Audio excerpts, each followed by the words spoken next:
Hi everyone, this is Al McKay and welcome to the 9th video. We are almost there. This is going to be a fun lesson we're going to get into a lot. And I want you to take a moment to look back at everything that you've accomplished over the previous 9 videos. We've gone through creating an entire visual effects shot, starting at the beginning, setting everything up, doing it in an intelligent way, allowing us for full flexibility as we move forward. And this is literally the beginning.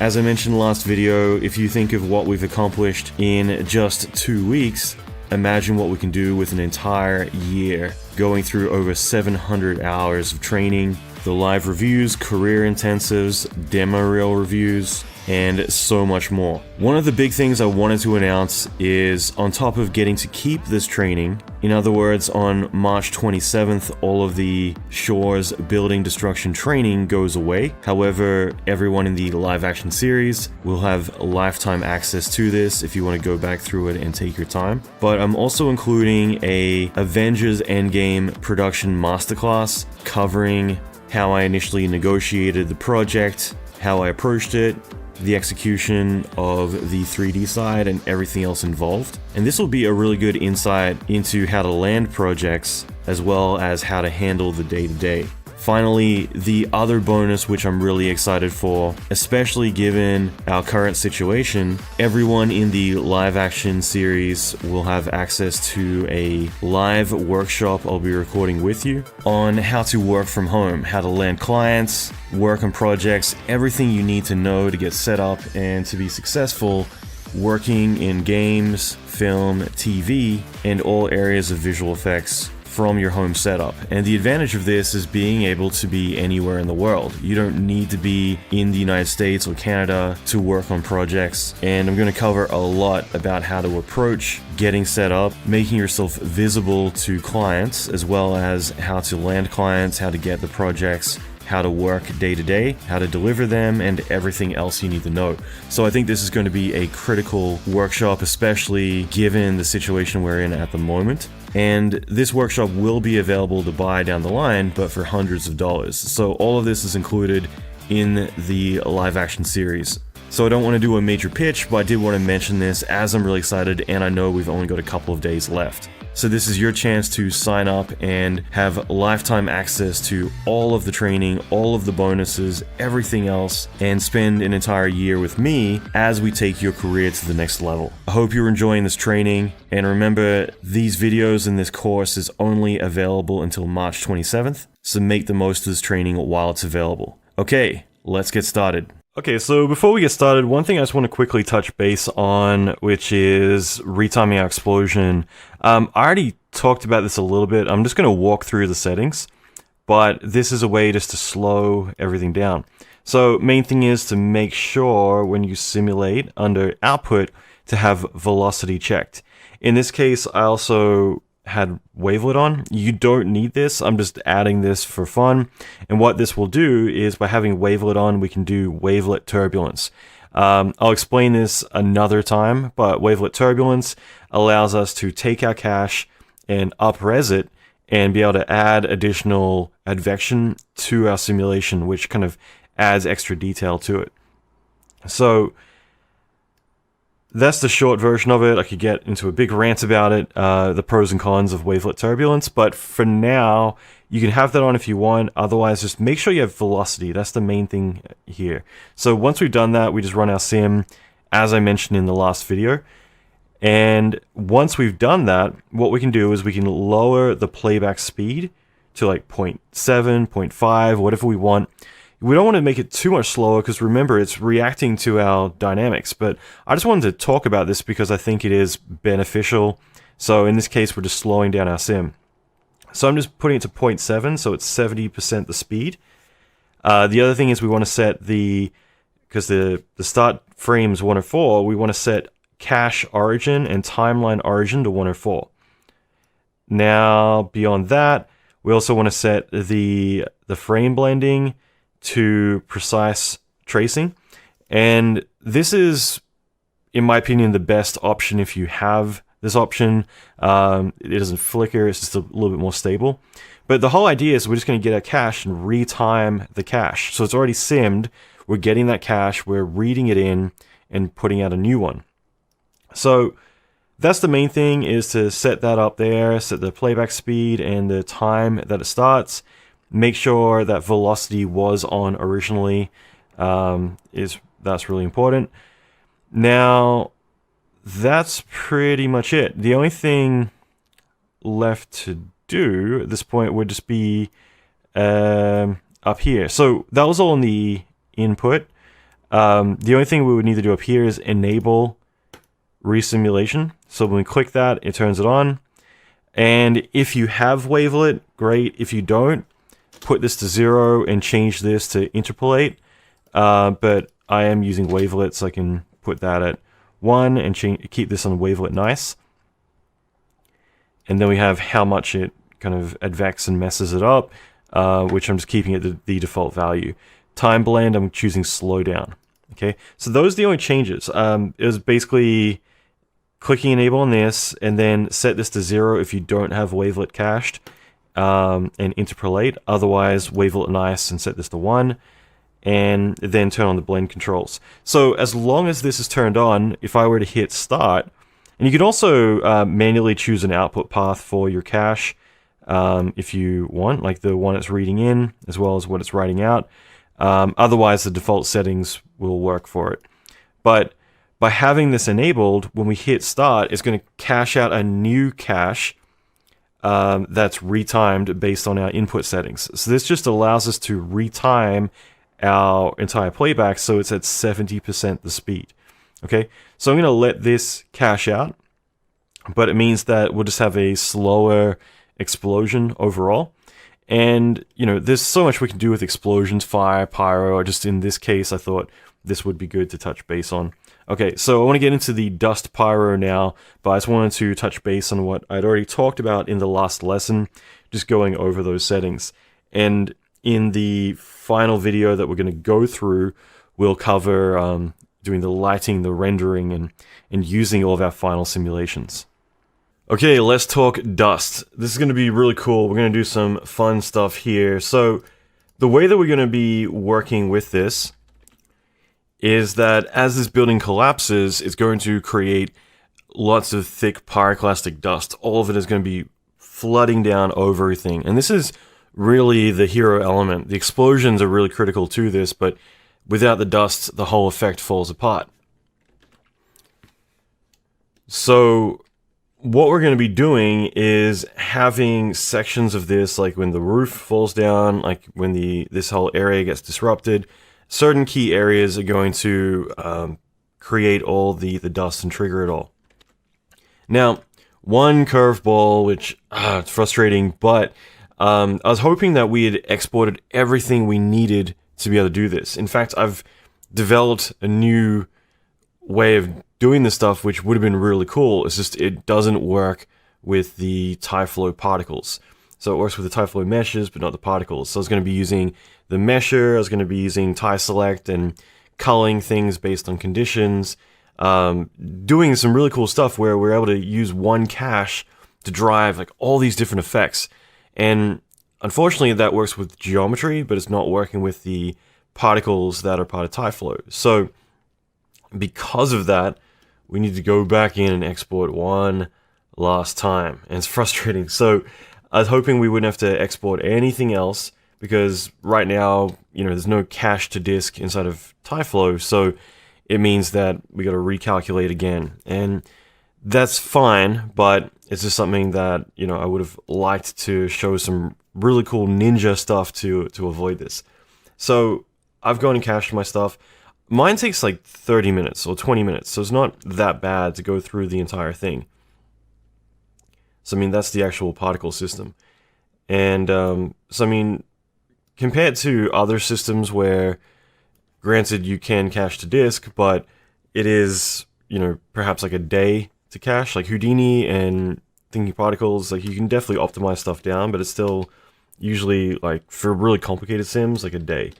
When you're talking about the glass and everything else, or at least like hours.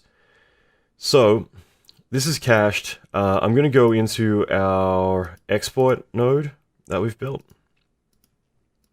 And, you know, again, like what we have is we have all of our groups. We have the secondaries, so all of that we're exporting. We also have our stuff here that we're exporting for the keyframe stuff. We're going to set up one more group here. So we're going to have a whole new setup here that we're going to work with. And we just need to bring out 3 separate pieces. One's the top area, another one's the side wall, and then the other one's like falling pieces. So easiest thing to do is just set all of these up, and we can work with that. Mind you, one thing I do want to do really quick is we want to set up a kind of like a boundary where we can say if the particles fly too far out of here, then we kill them. And I think that's important just so that way we don't have like a lot of airborne stuff, because there is lots of stuff getting flung through the air. So I'm just going to create a box around this whole thing. Created so many boxes. And let's also go into effects. I'm going to create a new layer. Let's call this dust and drag this box in here. And we'll call this kill box. Let's call this dust kill box. Now, centering this a little bit more, what I want to do is go to the modify panel, edit mesh. We'll select the top. And I just want to scale this stuff in. The whole point is that the top, we don't really want to have stuff flinging around as much. And again, just use your best judgment. Don't freak out, like, what's the settings? Just, you know, all I'm trying to do is say, well, at the top, if there's particles that are flinging out, then perhaps, like, these ones get killed. Like, okay, for instance, some of the testing I was doing, I was getting a couple, like, this one thing here creates this massive streak that, you know, as you can imagine, airborne is kind of nuts. So all I want to do is say any particles that are, you know, going crazy, especially more on the left side than this side. But yeah, I want to just kill all that, so we just have the stuff that's kind of falling, creating dust. Otherwise, we're going to have this like massive volume of stuff everywhere instead of just around the key areas. Because like we're not clipping, like, you know, none of this stuff. The fluid's still going to go outside of this volume. It's just this stuff falling down. So I just want to get rid of a lot of that overall. Same thing at the front. I think the front, like, we want to bring in a little bit more.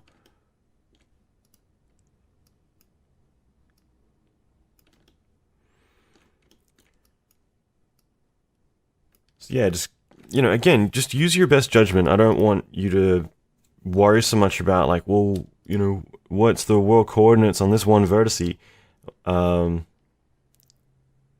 Yeah, just focus on, you know, doing something that you think is appealing to the look that you're going for.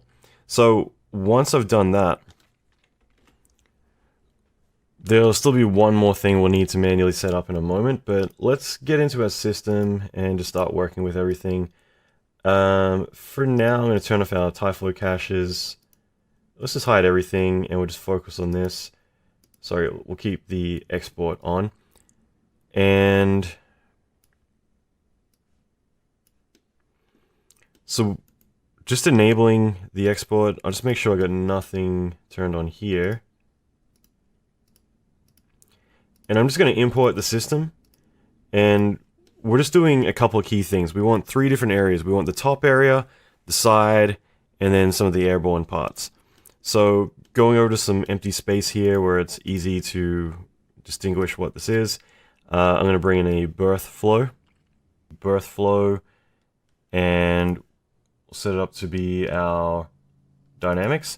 And I'm hoping through repetition, like we've been doing this a lot, so I'm hoping that the more that we do this, the more that it becomes a lot more familiar to us. So the difference is that you might do a lesson once, be like, cool, I get the gist, but then whenever you need to go do it again, you've got to go and, you know, revisit it. So that's the thing with, let's say, the live action series, that we end up doing a lot of workflows that through repetition, it becomes second nature. Each time we're doing things differently, so we're exploring new techniques and new ways to do things, but it's doing it in a way that we're solidifying the knowledge. So that way, by the end of it, you could work on those shots with your eyes closed. So everything's by design in that respect. Okay, so next thing is just a flow update. Same deal, just pipe this into the dynamics. Now, what this is the roof when it breaks off. So this is critical that we want to get this set up where we're only dealing with the roof.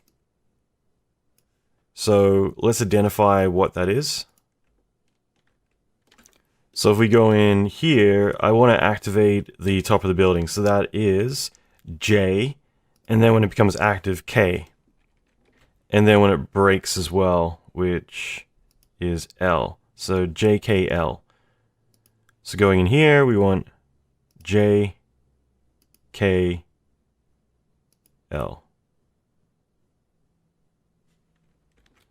Sorry, not for this. Sorry for this here. So let me just turn this off while I do it. JKL. So that there I'm leaving normal. It's just these. So once that's brought in, we want to take it a step further.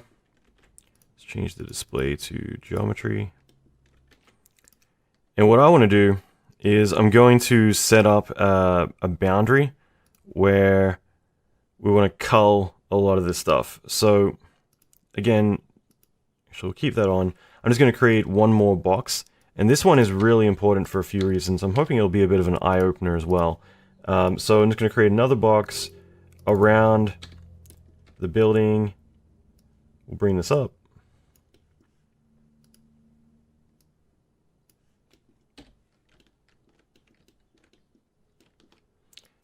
And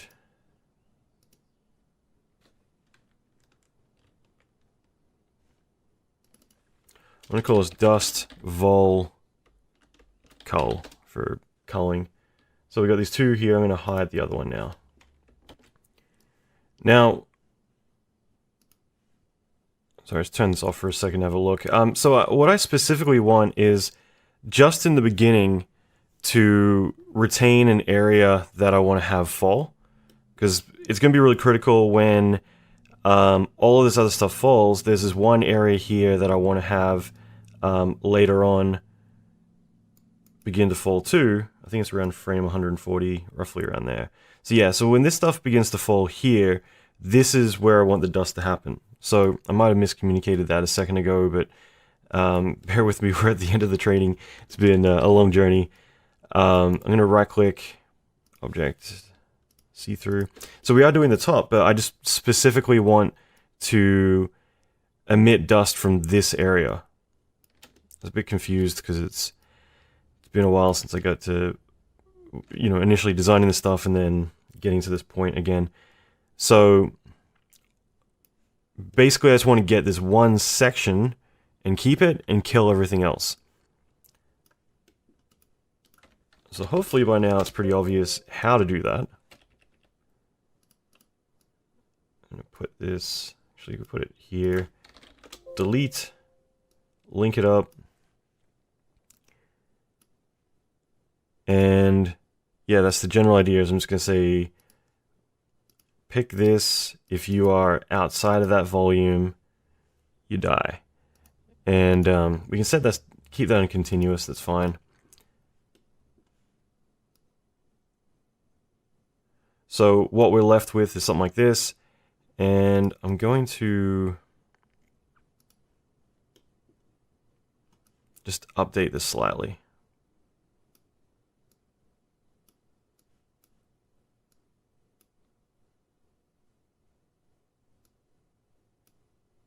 I'm just trying to get rid of all the other junk. And the reason we have to do this is because currently, like thinking particles, you can do a lot. It's getting fairly heavily integrated into Phoenix, but right now, just getting all of this information after the fact is a lot more difficult with TypeFlow currently. Hopefully that will change. So by doing this, we're just deleting all of that, and then I don't want this to emit dust right away. So what I want to do next is do a time test, and then roughly around, I think it's like 140 is when the collapsing begins. Yeah, so I'd say like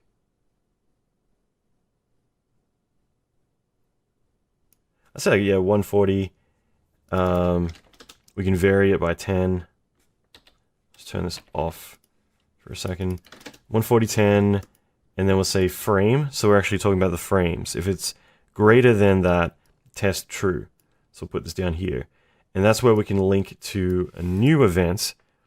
And that one will have the flow update. So we'll paste instance, link that in there.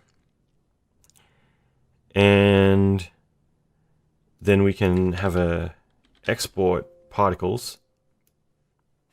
And we'll set up our cache. So I just call this like A side collapse, just so we can say ABC. So A side collapse, just so it's easy to identify all this stuff. So again, A side collapse export, just so it's clear that this is the one that gets exported. And I think that's good. So if we turn this on now, hopefully it's clear what we're doing. Because I'm going to turn the display off here. So all that happens is at 140, we'll have a new event. I'll change the display. We'll have this new section, which is all of the stuff falling. So that way, if you can picture it, as the stuff falls, it's going to create all this dust. So that's one element that we want to have. So just as the additional stuff begins to collapse, we can have dust being created around that. So I think that's really critical to have. So that's one of them. And then I want to set up another system. And the next one, we'll just continue to work our way through. And remember, we've got this other weird box, which we'll be using. We're going to scatter particles all over it. And then we're going to say for any flying debris, if you go near those particles, then you die. Okay, so I'm going to turn that off. And we'll set up another one. So I'm just going to copy this guy. It's probably quicker. We'll rename this to B, and then we'll call this falling. I was trying to think of something other than bits, but let's just call it bits. We can get rid of the time test. The surface outside will turn off for a second, turn display on.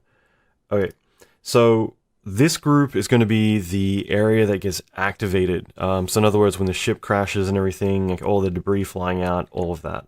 So pretty much, if we go back to dynamics, all the stuff that goes from static, if you remember this guy, goes into this event, I believe is this one, so that'd be O.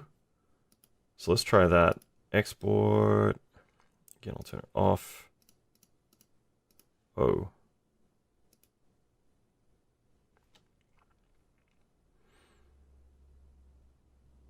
Let's wait for it to calculate. Okay, so now we get all of that. So that's one of the critical ones. Now, this is one of the reasons why we need to get a little fancy, is because this is such a critical element, but there's so much airborne stuff. If you imagine all of this being thick pyroclastic dust, it gets crazy. So we got to set up another system, and this one is just a birth. And let's make this 70. Position object. And let's pick our kill box. So I just selected it there. Why is it not showing up? I think I just had hit escape earlier, so it disabled it. So let's hit refresh. Okay, so we can kind of see those particles. Let's make them a bit more obvious.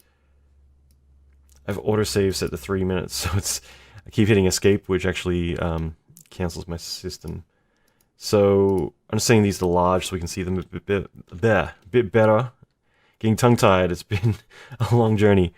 Okay, I think like 300 particles is probably sufficient.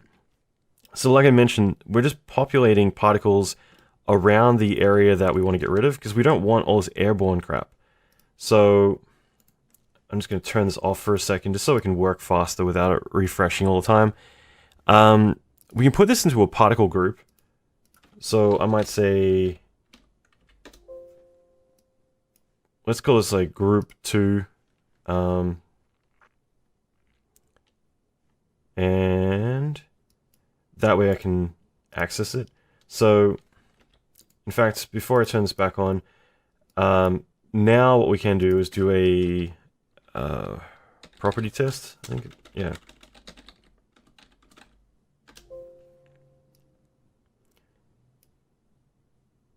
So this is for the falling stuff, so we don't need that time test on. And the falling stuff, I'm just going to say your neighbors. And all I'm really going to do here is I'm going to say if you're within, like, again, we're at such a large scale, so let's try like 750 or something like that. Absolute radius of group 2. I'm doing 2 just because I know I'm going to set up another group, and I'd just rather keep it all in order in my head. So group 2, in other words, if you're near these particles within 750 radius, then you're going to test true and be sent to this event, the delete operator. So key thing here is to do greater than, and we'll set our test value to 1. It just makes it more sensitive. Let's turn this on and just see what we get. So now you'll notice all that flying debris is gone because it's gone near here. So as this explodes, it's deleting, you can see there, it's deleting all these particles as they fly off. The dust is still going to fling forward and everything, it's just there's no crazy particles. So this is kind of why we needed to manually export this stuff, because this is giving us a system that's allowing all the dust and everything to collapse, and we're getting some really cool results.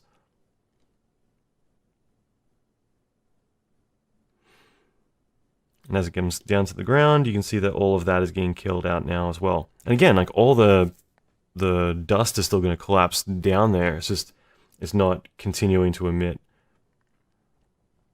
Okay, so hopefully that makes sense, but we've just set that up in a way that allows us to be pretty clean with what we're doing. And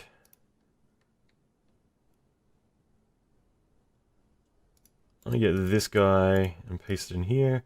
I'm just going to set this group to group 3. And it's just a precaution in case I ever need to access this. So let's rename this to 3. And we'll rename this to 2. So again, it's just in case I need to actually access it at any given time. I don't think I will, but we'll see. But yeah, so if we look at this now, these are our export groups. So we have the initial explosion, and again, no flying debris. We're keeping it really neat. And then we have that other area here, which then begins to collapse down as well. So the final piece is going to be the top, like the very, very top, where we want to set that up as well. So turn these two off. And we'll set up our last one. Man, I literally spent like 4 hours or something setting up a whole system within the way that, not 4 hours, but I guess in a way it was, yeah. So just trying to set up a system using just our caches. And I was doing a lot of stuff that I'd never done before, and I think it would have been really cool, except like everything that we just did, we were doing with our original caches without exporting anything. It's just, unfortunately, it doesn't work with TIE particles, only TIE geometry. And that was the nail in the coffin. Okay, so we'll call this one C, and then we'll call this just top geo, I guess. And so again, just going back in, the top geo, we just want to have, under dynamics, we have this is where the building falls, because if we remember, this is display only, and then we activate just the top roof, and this becomes dynamic, and then I believe that M is the right one. It's either M or L. We'll take a look. So let's try M. And I'm just going to turn this other stuff off for a second. So we just have the birth flow and the birth update for M.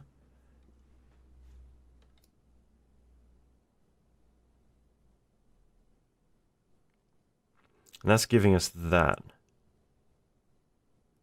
So we got that, and then we got L.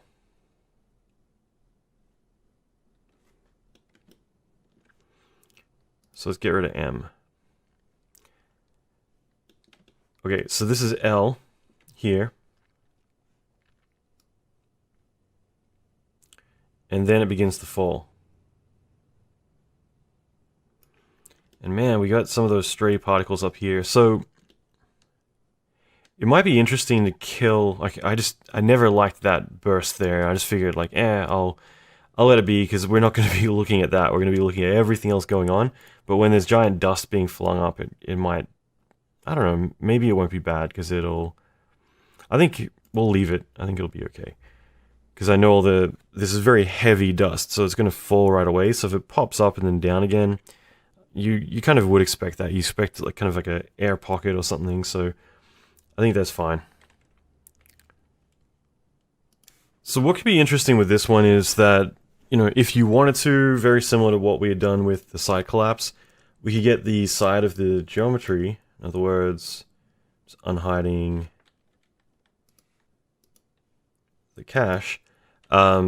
You could get this where, as it begins to collapse down, you could get the remaining area continue to emit dust, because we've already done something similar to that, so it's not unheard of to build that up if we wanted to, where the remaining area continues to emit dust. I think there's so much going on that, you know, it's probably not too noticeable, but that's always an option as well. And it'll just be similar to what we just did a second ago. You do it for a whole static area, and you could have an activated frame of when it, like, you know, turns on. But I think we're good. I think it's kind of overkill. But this whole section, I think we just got to export as well. So I mean, this one here, we could easily just access our original cache and say just use L. But, you know, we might as well export it out. It'll be a bit quicker overall.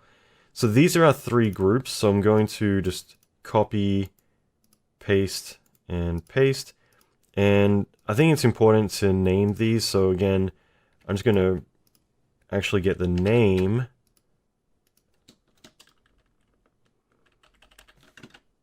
and drop it in there.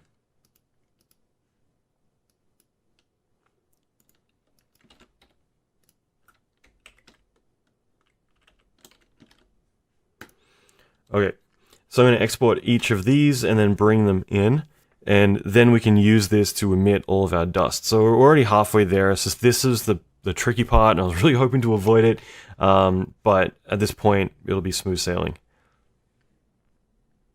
So just export all of your particles out. So again, this one, and this one. Because we don't want to export any of that junk. We just want to have the result. And just for that one person who's like, why are my caches blank? Make sure you turn these on before you export. I'm just mentioning that because I know there's going to be one person who maybe sees that I'm hitting record, and, you know, just make sure you turn that one off and turn this one on, and then export this one. Okay, so everything exported, we're good. I just want to name these correctly. So again, just going in,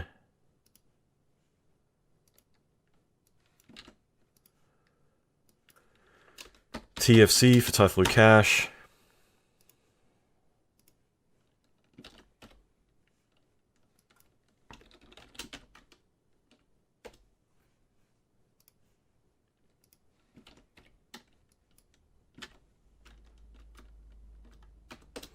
Okay, now let's just put these all into that dust group.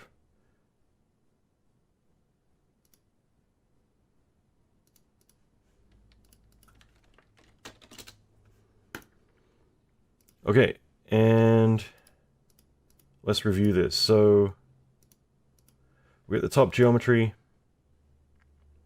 and it collapses down. The side geometry,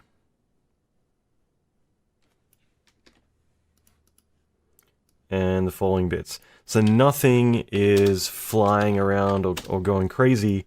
It's all constrained. So now we can set up our dynamics and everything else, and we'll be in a good spot. So next step, make sure our dust layer is active. Let's go to the top viewport and create our grid. We can go to one of the last frames just to get an idea of the circumference we want to work with. I'm going to go Phoenix, Phoenix Smoke. We'll drag out a grid. I'm going to switch to here. So again, I don't care about the right side very much because it's, you know, far away and occluded from what the camera's seeing. So I can kind of be a bit more forgiving there. I don't care so much about that, so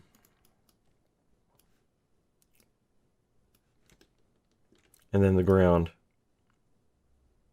So I'm gonna turn my cache on for a second. I just want to see where the ground ends for our actual cache. Okay, so that's pretty good.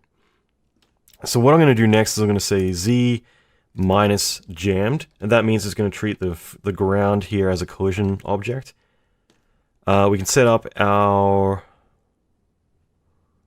adaptive grid to smoke, and then we can set the maximum expansion, and this is like how big the grid's going to grow, because we can actually make this considerably smaller if we want to, but this is like the maximum that I would ever allow it. So I'm going to actually will make this all considerably smaller overall, except for the ground. But then with the maximum, why is it not showing up? Okay, it's just not very sensitive. Okay, so that's about the max that for now I want it to ever grow. And that's about as far out as I want it to grow there.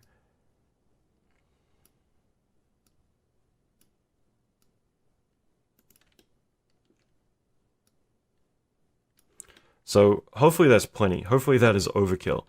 Now that we've done all this, I want to go back into the collision items here, and I want to enable the particle interface for each of these, because we want to actually see the particles.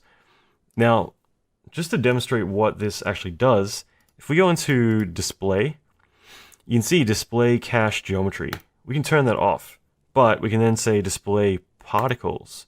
And we can see that there's actually particles for all of our geometry. So the geometry is still there, but there's the particles.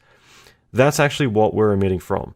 So just to clarify, we're ignoring the geometry and we're actually using the particle data instead. So that's what enable particle interface means.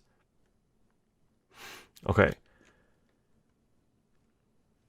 Now, what else do we want to do? We got Phoenix. I'm going to start setting up the emitters. I mean, we'll need to animate some of this stuff, but just so we get in the habit of using these up here now, I'm going to create one for each of these. So we'll just call this Phoenix FD, so PFD underscore SRC.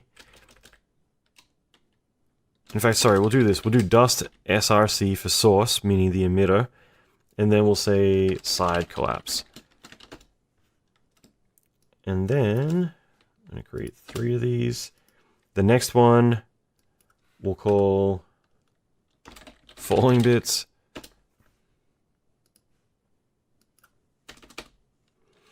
And then top geo. Okay, so we got those 3 set up. And let's just set them up for each one.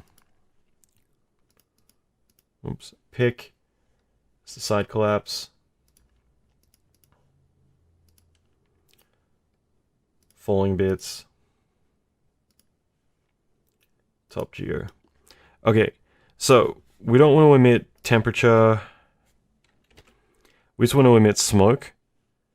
And we'll set our velocity inheritance to 1.5. Now, the key thing is that we just want to animate this at roughly around, like, let's say 143, something like that. I'm going to turn auto key on. Remember, we're going to delete the first keyframe after we do this, so 0. And then,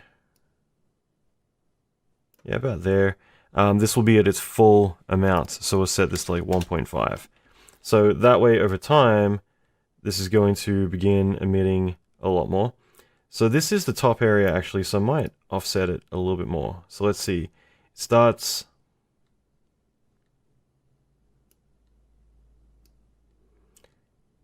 moving about here.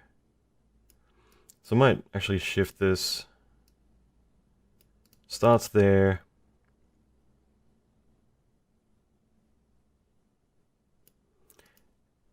And ends about there. So again, don't worry too much. Like if we want, we could say like 180, something like that. So 160 to 180, 20 frames. It goes from 0 to 1.5. Again, just eyeball it. Like it's not about the settings so much as saying, like understanding why or what I'm doing. I'm saying don't create too much dust in the beginning because otherwise it's just going to pop on.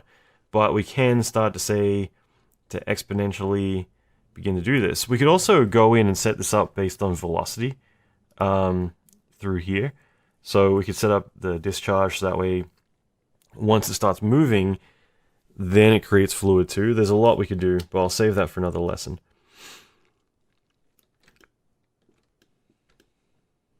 Yeah, I hate those particles. Okay, cool. So there's that one. And then we'll do the falling bits.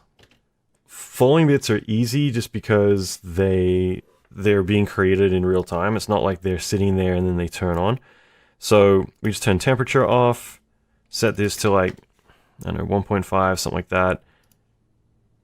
And again, we just want to give this a lot of motion inheritance at 1.5. And then the final one is side collapse. You can tell I'm going through this a bit quicker just because we've done this enough times. Like I would hope that this all kind of starts to make sense.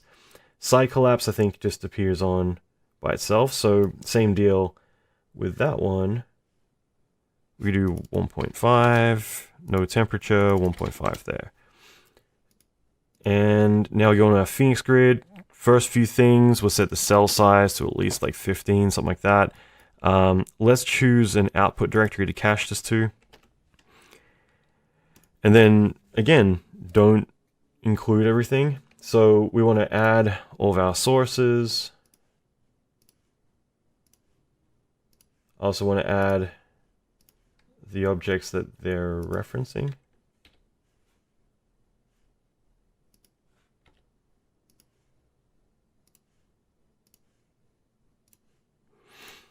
And then under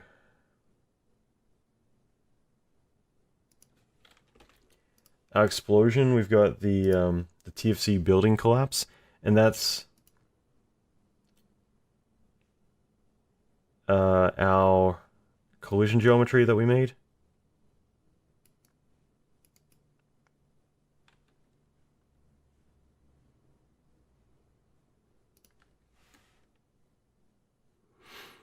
So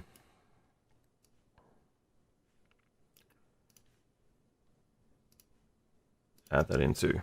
Okay, so that's it. We've added the 3 emitters, the 3 objects they reference, and the building collision as collision geometry.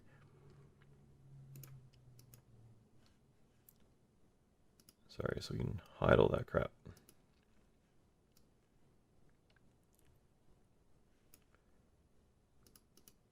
So this is what we're emitting. This is everything that's going to happen.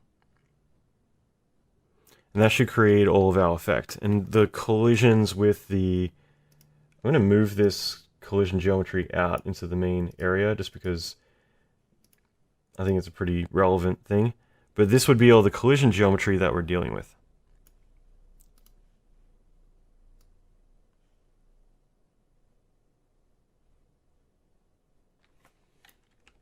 So at this point, we're pretty good. I'm going to do one last thing. We're kind of flying in the dark here because I haven't actually shown anything yet, but I'm going to add in the turbulence. And turbulence, I just want to give like 400 value, something like that. And then let's just add that in as well. Just something to help break it up. Okay, so we don't need fuel. We're good for that. In terms of this stuff here, I mean, the main thing is going to be just, I want to make this have a lot of weight to it, so we'll do the smoke buoyancy at -3.5, and I don't think there's really that much more we want to do, like maybe large scale, randomize this.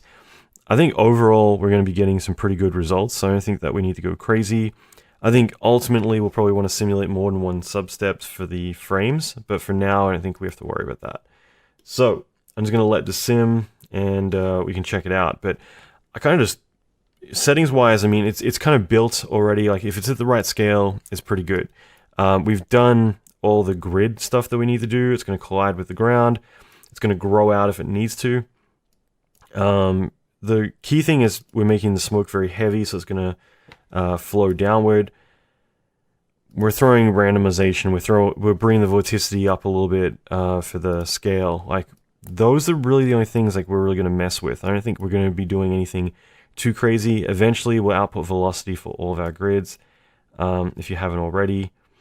So that's pretty much it. So resolution-wise, maybe we start out just kind of taking it sweet time. In fact, when do we start? Like we don't really start emitting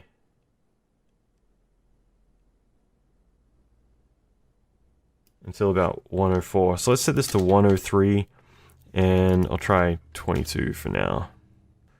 Okay, so just enabling the, where are we? GPU. Okay, so it's already on. I'm just going to scrub through what we simulated, and I think this only took 20 minutes, something like that. Yeah, I think it's 20 minutes to simulate, which was nothing. So we can definitely add more detail. It is still kind of nuts in terms of just the sheer amount of dust being emitted. So if we wanted, you could definitely lower the, just trying to think, the inheritance a little bit for that. But I think this, considering we've got a gigantic building collapsing, I think that this looks pretty good. So, you know, the entire building is beginning to collapse down. From the camera perspective, this is what we're seeing. So it's pretty accurate to the initial render. So all of this collapsing, just trying to scrub through.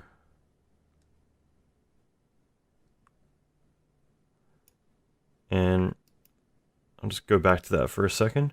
So this begins to turn on as it begins to fall. So we could always delay this as well. Like if we wanted to go and, because we're animating this turning on, so we definitely could, it's mainly the cache that's slow here, but we definitely could animate this just to begin emitting a few frames later as this begins to fall down more. But overall, like the whole thing just starts rolling and collapsing down with it. So I think it looks pretty awesome. Now, in terms of shader,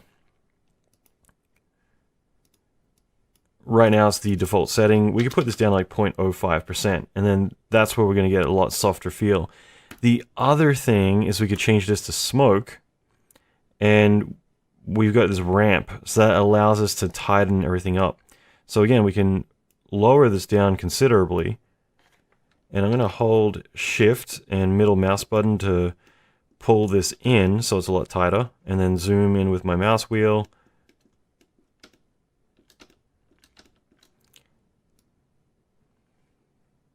So I can still lower the opacity, I can then add a point, and this is kind of like the outer to inner density of this, so I can actually give this a lot more fall off if I wanted to.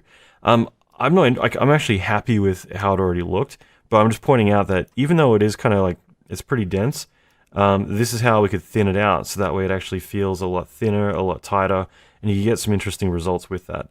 If you want, you can still make this fairly pyroclastic, so you've got options in there.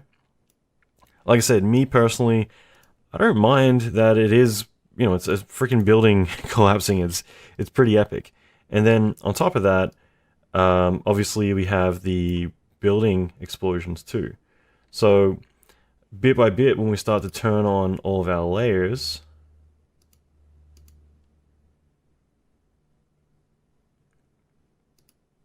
you can start to see the entire effect coming together. So having this all in context, there's a lot going on. Now, obviously, when we have OpenGL previews of grids on grids on grids, you know, nothing draws correctly. As you can see, it kind of has that overlaying issue, so that's why we always have to turn GPU off if we want to see it all in context. But we can see that we've got all this stuff happening. So we have the initial crash coming in, and then that's causing the explosion, which is going to illuminate all the smoke. But as everything's ripping apart, we can see all the dust is beginning to form. So there's all this stuff happening, and it's all coming together to create one massive, massive effect. And of course, even then, we have all the secondary effects of the glass, the railings, and this builds up very quickly. So we've accomplished a lot building out a system, which the beauty of all this is the way that we've done it. If we got a studio note, in other words, like client feedback, saying, hey, you know what, like we decided to make the explosion over here instead, it would just be a matter of reanimating the ship, crashing into there, moving the grids over to it, and hitting sim. And once we cache it all out, everything would update because we've done this in an intelligent way. So all the hard work that we've done to put this together, building out a complex system that, let me just bring it up again.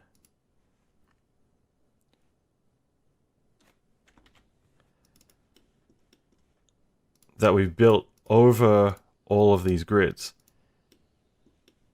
So it sounds like a lot of work, and it is, but you're doing it in a way that everything is workable.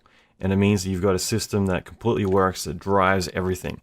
And then finally from there, we'd hand this to the lighting department. They would integrate it into the final shot, render it all out for us. And that's typically how you would work. And so far, we've done so much. So I just want to congratulate you on going through this training and accomplishing a lot throughout all of this, because it's definitely been a journey.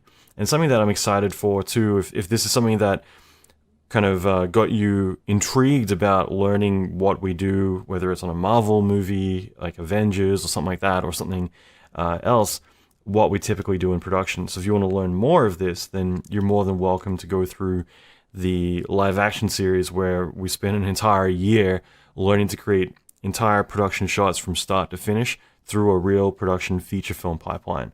So like I said, this is just the tip of the iceberg in terms of what you can accomplish learning to do all this stuff.